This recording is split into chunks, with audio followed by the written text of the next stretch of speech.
Good afternoon.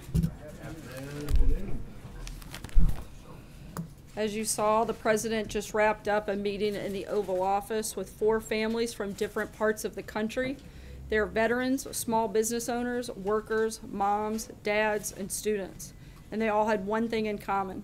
The President's plan to cut taxes and reform our broken tax code will help them thrive and build a better life and a better future for themselves and their children.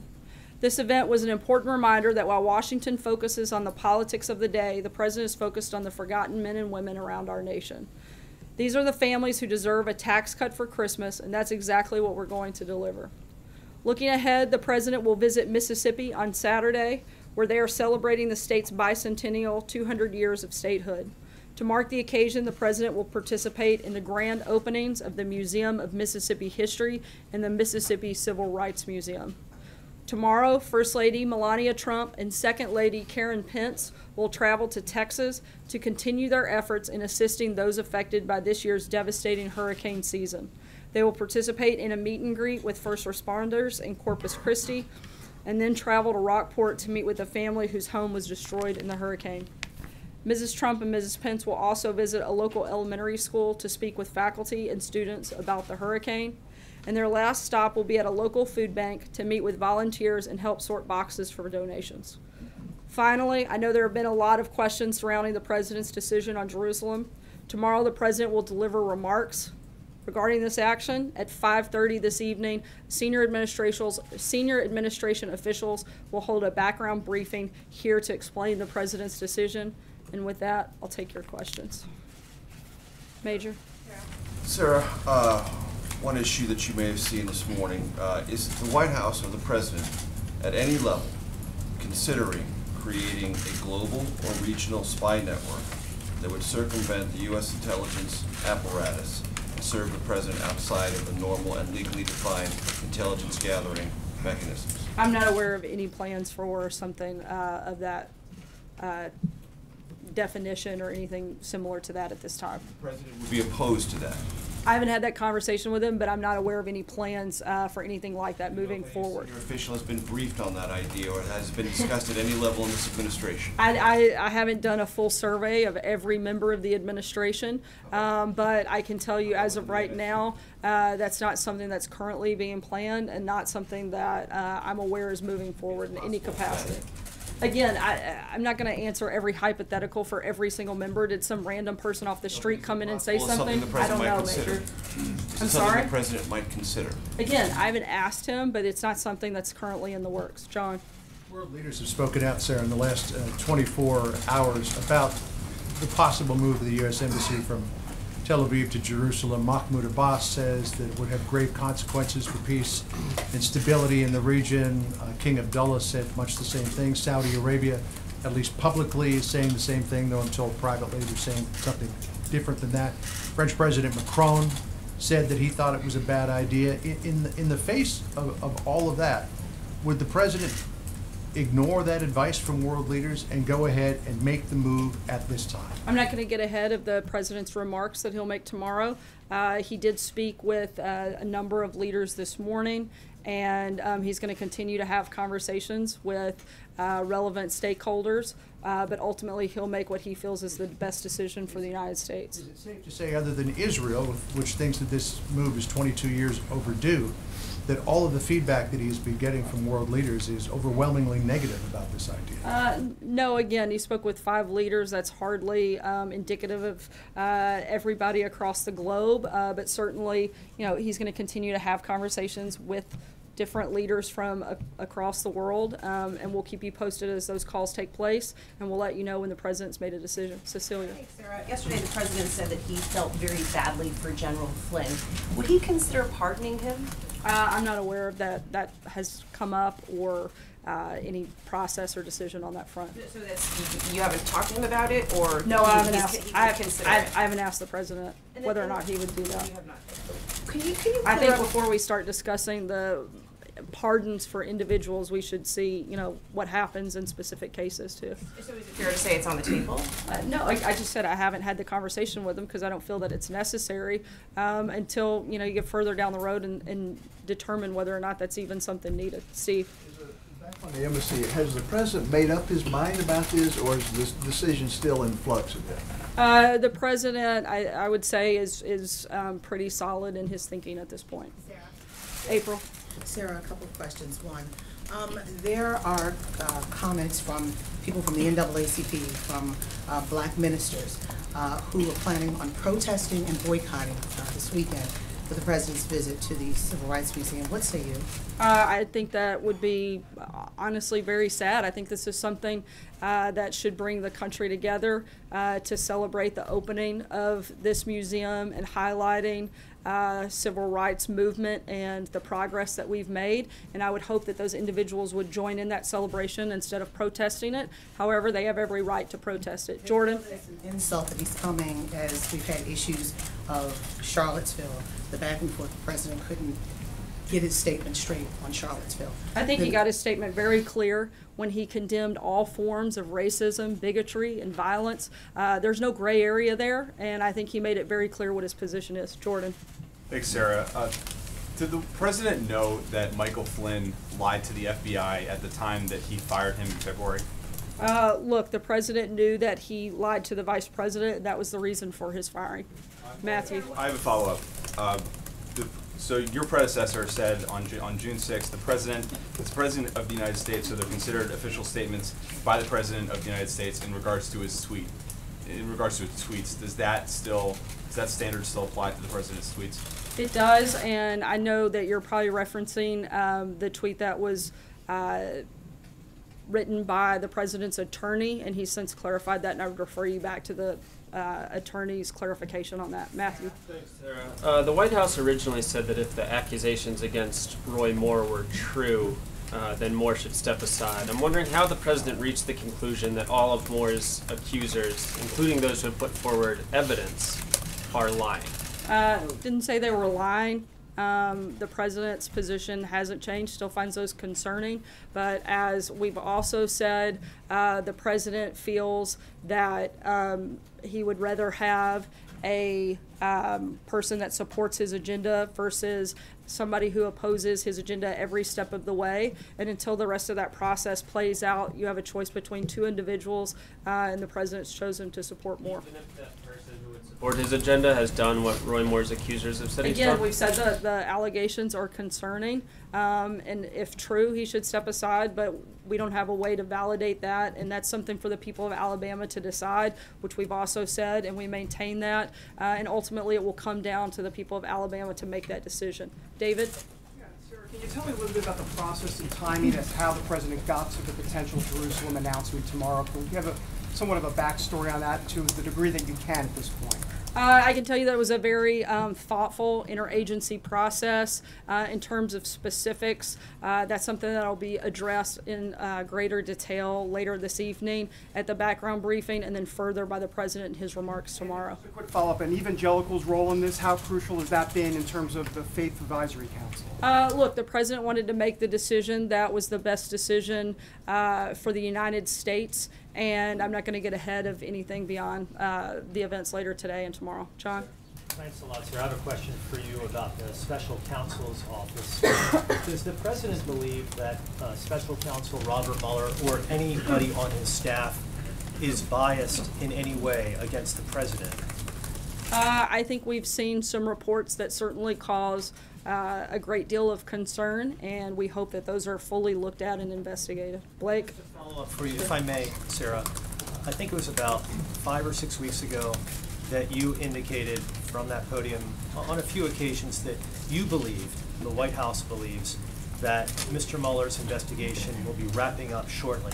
Since that time, we've seen that a very high-level aide to the president, former aide to the president, the former national security advisor, has entered a plea deal with the special counsel's office. Do you still believe that this investigation is wrapping up soon? We do, and I'd refer you to the comments that were made by Ty Cobb, where he indicated as such over the last few days. Blake? Sarah, thank you. Let me ask you two questions on so-called red lines. If Robert Mueller ends up looking into the president's finances, or if he has already looked into the president's finances, does this White House believe that is a red line, and if so, why? Look, I think it's important to note And hopefully you guys have seen the statement that Jay Sekulow, a member of the president's legal team, has put out within the last hour, that they confirmed that the news reports that the special counsel had subpoenaed financial records relating to the president are completely false. No subpoena has been issued or received. We've confirmed this with the bank and other sources. I think that this is another example of the media going too far too fast, and we don't see it going in that direction. Let me ask you the second red line. This White House has consistently said there are 2 red lines on tax reform, middle class relief, and then a 20% corporate rate. But the president over the weekend seemed to suggest that he would be amenable for a corporate rate up to 22%. Why would he be willing to step over his own red line on that issue? Look, the president said I guess maybe a couple of hours ago that we're firm and we feel strongly about the 20%, and we're very excited about the progress we've made on that front, and think that we'll get there on both sides in the House and the Senate. Mike. Sarah. So two quick things. One, does the president believe, as the lawyer from the Solicitor General's office said at the court today, that a baker could put a sign in his window saying, "We don't bake cakes for gay weddings," and that would be legal? I'm sorry, could you say the first part of that question again? My cough kind of drowned you out. So the Solicitor General, the lawyer from the Solicitor General's office for the administration, said today in court, in the Supreme Court, that it would be legal, it would be possible for a baker to put a sign in his window saying, quote, "We don't bake cakes for gay weddings." Does the president agree that that would be okay? The president certainly supports religious liberty, and that's something that he talked about during the campaign, has since upheld since taking office. And that would I believe that would include okay. that. And one other question just on Russia, but not one that you would expect. What does the president think of the decision to ban Russian athletes from the Olympics in 2018? I haven't had the ability to speak with him directly about that decision since it was made here earlier today, but I'll certainly be happy to talk to him and follow up with you on that. Catherine. Sarah, House Republican leaders had to push back a vote in a short-term budget bill this week to avert a shutdown. Does the White House think that a shutdown is a possibility? You know, it's always a possibility, but it's certainly not what we hope for. And we're have both Nancy Pelosi and Chuck Schumer coming later this week, and the president hopes to be able to have conversations with them to make sure that doesn't happen. Hallie? Then the president doesn't think that it would be politically advantageous? Look, I said that we don't, that's not what we would like to see happen, and we're going to have meetings and try to make sure that it doesn't. Hallie? Two quick ones for you, and just a statement of fact. When did the president know that Mike Flynn lied to the FBI?